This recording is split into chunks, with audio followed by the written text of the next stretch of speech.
भाई बहनों, मित्रों, साथियों, आप सबको जय मसीह की। साथियों, आज रोज़ के समय मैं आप लोगों के सामने फिर उपस्थित हुआ हूँ। साथियों, मैं प्रतिदिन की तरह आज सबसे पहले वचन बताऊंगा, फिर आपके लिए, आपके परिवार के लिए, आपके बच्चों के लिए प्रार्थना करूंगा। परमेश्वर आपका न्याय करेंगे। परमेश्वर आपके परिवार की, आपके बच्चों की सुरक्षा करेंगे। परमेश्वर आपको गरीबी, कर्ज के बंधन से मुक्त करेंगे। Hallelujah, hallelujah. साथियों, आज का वचन जो मैं आप लोगों के सामने लेकर आया हूँ, यूहन्ना की किताब 1 अध्याय का 12 वचन। परंतु जितनों ने उसे ग्रहण किया, उसने उन्हें परमेश्वर की संतान होने का अधिकार दिया, अर्थात उन्हें जो उसके नाम पर विश्वास करते हैं। हालेलुया। मेरे भाई और बहनों, मित्रों, मेरे साथियों, जितनों ने प्रभु जी, मैं आप लोगों को बताना चाहता हूँ, वो लोग, जितने लोगों ने परमेश्वर को स्वीकार किया अपने पिता के रूप में। साथियों, जब हम पहले दुखी थे, परेशान थे और हम कुछ नहीं जानते थे, और उस समय हम सब ने यीशु के बारे में सुना और जा कर के यीशु के नाम का अंगीकार किया, यीशु को अपना पिता माना। उस समय से साथियों, हमने विश्वास किया तो हमें सारे बीमारियों से, सारे कर्ज से, हर एक शैतानी बंधन से परमेश्वर हमें छुड़ाया। साथियों, जो विश्वास करता है वही, उसी का उद्धार होता है। साथियों, प्रभु का जो वचन है सत्य है, और सत्य है ही परमेश्वर है। हालेलुया। मेरे भाई और बहनों, साथियों, जो वचन है, कहा आदि में वचन था, वचन परमेश्वर था, और वचन परमेश्वर के साथ में था, और वही वचन देहधारी हुआ जो सबके सामने मनुष्य बन करके है। हालेलुया। तो वह कौन है? यीशु मसीह। मेरे भाई और बहनों, मित्रों, मेरे साथियों, देखते हैं कि जो विश्वास करता है उद्धार उसी का है।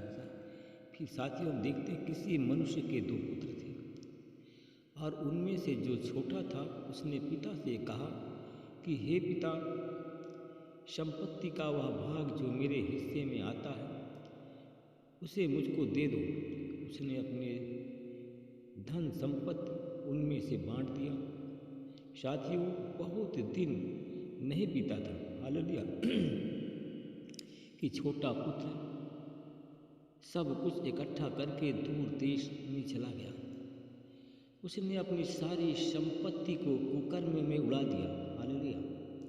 साथियों, जब वह सारी संपत्ति कुकर्म में उड़ाई, जब वह सब कुछ उड़ा चुका, तो उस देश में भयंकर अकाल पड़ गया। साथियों, और जब साथियों भयंकर अकाल पड़ गया तो वह दरिद्र हो गया, गरीब हो गया। साथियों, जब वह गरीब हो गया, दरिद्र हो गया, तब वह जा करके उस देश के एक नागरिक, एक आदमी के यहाँ काम करने में लग गया। हालेलुया। साथियों, जब काम करने में लग गया तो उसने अपने खेत में एक सूअर का बाड़ा बना रखा था। उसने उस सूअर के चराने का काम उसको दिया। मेरे भाई और बहनों, साथियों, उसे बड़ी उत्कंठा हुई कि वह उन फलियों को जो सूअर खा रहे थे उससे वह अपन पेट भरे, और उसको कोई तनख्वाह या धन नहीं देता था। हालेलुया। साथियों, जब वह होश में आया तो उसने कहा कि मेरे पिता के कितने ही मजदूर को भरपेट भोजन मिलता है, परंतु मैं यहाँ भूखा मर रहा हूँ। हालेलुया। तब उसने उठ कर के कहा कि मैं अपने पिता के पास जाऊंगा और यह कहूँगा कि हे पिता, मैंने स्वर्ग के विरोध में और तेरे तेरे विरोध में, तेरी नज़र में मैंने पाप किया था। कहा कि अब मैं तेरा पुत्र कहलाने योग्य नहीं रहा, अब मुझे एक मजदूर के समान रख ले। हालेलुया। मेरे भाई और बहनों, साथियों, वह उठ कर के अपने पिता के पास में आया। जब दूर वह था तभी उसके पिता ने उसको देखा और उस पर तरस आया। साथियों, उसने दौड़ करके उसको गले लगाया और चूमा और अपने पुत्र से कहा, उसके पुत्र ने तब कहा उससे कि हे पिता, मैंने स्वर्ग के विरोध में और तेरे विरोध में पाप किया है, अब मैं तेरा पुत्र कहलाने योग्य नहीं रहा। परंतु पिता ने अपने दासों से कहा कि अच्छा से अच्छा इसको वस्त्र निकाल लाओ और उसे पहनाओ, उसके हाथ में अंगूठियाँ पहनाओ, पाँव में जूतियाँ पहनाओ और इसके स्वागत में अच्छे अच्छे भोजन बनाओ कि हम खाएं और आनंद मनाएं। हालेलुया। उसने कहा कि यह मेरा पुत्र मर गया था, अब जीवित हो गया है, खो गया था, मिल गया है, और वे आनंद मनाने लगे। हालेलुया। उसका ज्येष्ठ पुत्र था, वह आया घर में, सुना तो उसने एक दास को बुलाकर पूछा तो उसने बताया कि तेरा छोटा भाई आया है, इसीलिए यह सब हो रहा है। हालेलुया। उसका जो बड़ा भाई था इतराज किया, उसने कहा कि हे बेटा, तू तो मेरे साथ में था, क्योंकि यह मर गया था, जीवित हुआ, इसीलिए मैं आनंद मना रहा हूँ। हालेलुया। साथियों, आइए हम सब मिल कर के प्रार्थना करें। अनुग्रहकारी दयालु पिता परमेश्वर, पिता, मैं आपका धन्यवाद करते हुए आपके चरणों में फिरा। हे प्रभु, आप महान, सर्वशक्तिमान, दयालु, दया के सागर। प्रभु जी, आपने हम सबको पूरे रात भर सुरक्षित रखा, हमारे पत्नी बच्चों को सुरक्षित रखा। हम इसके लिए प्रभु आपका कोटि कोटि धन्यवाद करते हैं। प्रभु जी, कितने लोग आज बीमार हैं, कितने लोग अस्पताल में भर्ती हैं, कितने लोग सो गए हैं। प्रभु जी, मैं आपका धन्यवाद करता हूँ, क्योंकि आपका आशीष, आपका प्यार, आपका अनुग्रह हमारे साथ में है, इसलिए हम अच्छी तरह से। साथियों, मैं उन लोगों के लिए प्रार्थना करता हूँ जितने लोग प्रभु के मनमानी करते हैं, भटक गए हैं। आज उसी प्रकार जो लोग मनमानी करते हैं प्रभु, वो भटक गए थे, आज वही लोग बीमार हैं, आज वही लोग कर्जदार हैं, वही लोग कंगाल हैं। मैं परमेश्वर पिता में धन्यवाद करता हूँ। प्रभु जी, मैं उन लोगों के लिए मैं प्रार्थना करता हूँ जितने हमारे भाई बहन आज हमारी प्रार्थना में जुड़े हुए हैं। साथियों, अगर आज हमारी प्रार्थना में अगर वो लोग जुड़े हुए हैं जो कंगाल हैं, गरीब हैं, कर्जदार हैं, तो जैसे मैं आपको बताना चाहता हूँ कि आप लोग जिस प्रकार उस परमेश्वर के जो वचन हमने बताया था, जो छोटा पुत्र था, जिस प्रकार अपने पिता से कहा था और माफ़ी मांगा था, उसी प्रकार साथियों आप लोग भी माफ़ी मांगे। परमेश्वर आज आपकी गरीबी के बंधन तोड़ेगा। अगर आप मर गए हैं तो परमेश्वर आपको पुनः जीवित करेगा। Hallelujah, hallelujah. मैं धन्यवाद करता हूँ परमेश्वर पिता, जितने लोग आज गरीब हैं, कंगाल हो गए हैं एक एक पैसे के लिए, जो लोग आज माफ़ी मांग रहे हैं, क्षमा मांग रहे हैं प्रभु जी, वो मर गए, मरे हुए के समान है, आज उन्हें पुनः जीवन प्रदान कर दीजिए। मैं धन्यवाद करता हूँ परमेश्वर पिता, उन भाई बहनों के लिए प्रार्थना करता हूँ जिन लोगों ने परमेश्वर की आज्ञा का पालन नहीं किया, अपने मनमानी पाप किया है, अपराध किया है, आज वो लोग कंगाल हो गए हैं। इतना धन संपत्ति होते हुए साथियों, मैं आप लोगों को बताना चाहता हूँ कि आपके पास में इतनी धन संपत्ति आई, फिर भी वो धन संपत्ति हवा की तरह उड़ गई।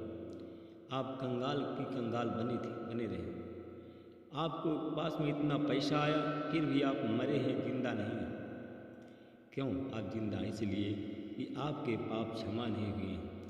मैं देखता हूँ उन लोगों के लिए परमेश्वर ने उन लोगों को 10 लाख रुपया दिया। कुछ हमारे भाई बहन हैं, उनको 10 लाख रुपया परमेश्वर ने दिया और आज 10 लाख का पता नहीं है और वो लोग गरीब के गरीब हैं, मरे हुए के समान हैं। हालेलुया। प्रभु जी, मैं आपका धन्यवाद करता हूँ। उन लोग हैं जो लोग आपकी अवज्ञा किया, आज कंगाल हैं। प्रभु जी, अगर वो क्षमा मांगते हैं तो आज उनके पाप अपराध क्षमा किए जाएं। मैं धन्यवाद करता हूँ परमेश्वर पिता, उन भाई बहनों के लिए मैं प्रार्थना करता हूँ जितने लोग आज कर्जदार हैं, आज वो जीवित नहीं हैं, मरे हुए के समान हैं। उनका मन व्याकुल है, मन घबराता है और वो उनके मन में आता है कहाँ से कितना पैसा मिल जाए कि कर्ज अदा हो जाए, गरीबी दूर हो जाए, कंगालीपन चला जाए। ऐसे ही लोग हैं, वो लोग जीवित नहीं हैं, मरे हुए के समान हैं। मैं धन्यवाद करता हूँ परमेश्वर पिता।